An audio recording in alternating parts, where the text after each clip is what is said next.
Hello guys, if you want to lead a pass in college football 27, it's actually really simple once you know the controls. When you're about to throw the football, first look at the icon that's displayed above your receiver. Press the corresponding receiver button to target that player. At the same time, use the left stick to choose the direction that you want to lead the pass. For example, if you want to throw the ball slightly in front of your receiver, push the left stick forward while pressing the receiver's button. If you want to lead the pass to the left or right, simply move the left stick in that direction as you throw. Pass leading lets you place the football away from defenders, making it easier for your receiver to make the catch and reducing the chances of the pass being intercepted or knocked away. The direction of your left stick determines where the ball will be placed relative to the receiver, so make sure you are aiming toward the open space on the field. That's all you need to do.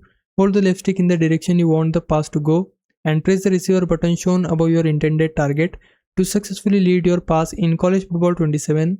Hope this helps. Leave a like and subscribe my channel. For now, thanks for watching.